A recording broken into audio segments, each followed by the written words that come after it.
There's so many people that just are struggling to start. And I'm just like, dude, just go on the forums, man. Yeah. You can kind of get a trend. Everybody, there's so much information, but you can get a trend. Like, get an Apollo, save up some pretty cool speakers, you know, trying to stay away from KRKs. A lot of times people are in apartments. They can't really be knocking on bass. They can't be really. So headphones are kind of hard because there's not a lot of stereo imaging in headphones, but you can get ones that can get you the job done. Like there's Aventone MP1 headphones. You got to see these things on.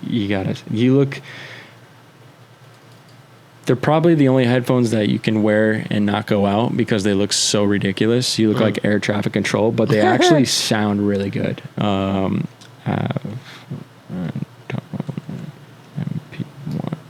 Oops. Mixed phones. Oh. Yeah, mixed phones. They're giant. Holy shit. Really? Like, I wish I could show it on someone's head. Okay, look at that lady down there on eBay. I mean... kind of see. Okay, there's that little mannequin head, dude. That's how big they are on your head. It looks. You can't go out in that. You can't go out go on a plane and with those things. Right.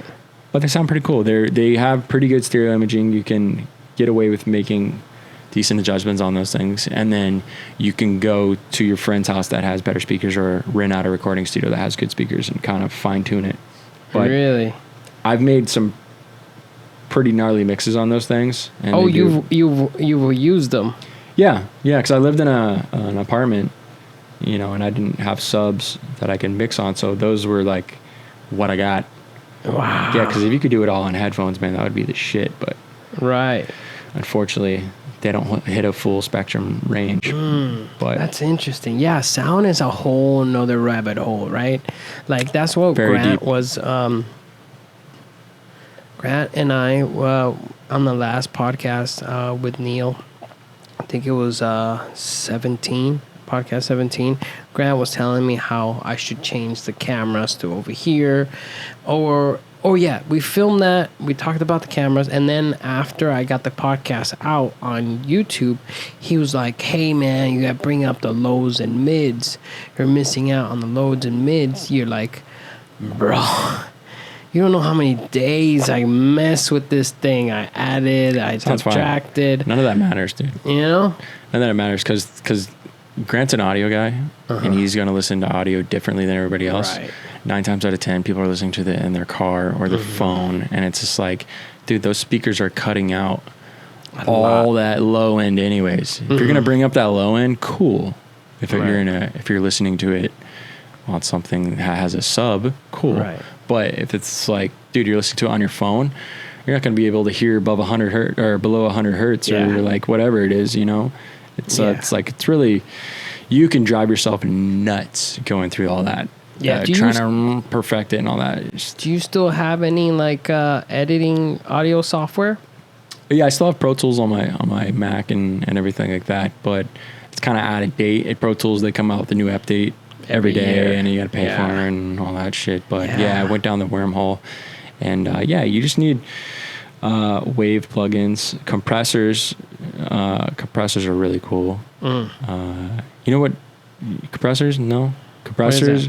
Compressors are really cool because they really confused me when I first started, and I didn't really understand them until it was explained to me in a certain way.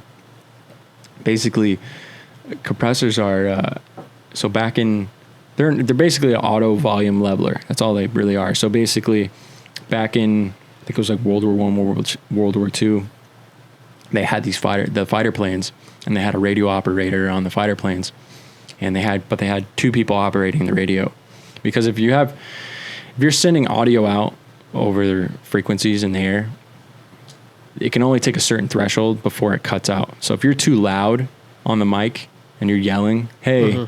We got Germans. You're peaking. We got German. Yeah, if you're peaking too high, it'll just cut out. It won't even broadcast. It'll just go dead. So they have a guy doing the radio, but they also have a guy next to him riding the volume knob, trying to make sure that he doesn't go over this threshold. Right. So engineers came up with a method to kind of like, because these planes are heavy, so they got to restrict the weight. So they're like, how can I get rid of this guy? Like that's not really doing much.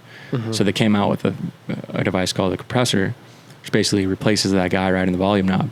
So you set a threshold and you have an attack and a release, which tells the compressor when to start and when to stop, like when to start acting. Hey, you hit over 10 dB, I'm gonna kick you down a little notches. I'm gonna ride your volume knob down.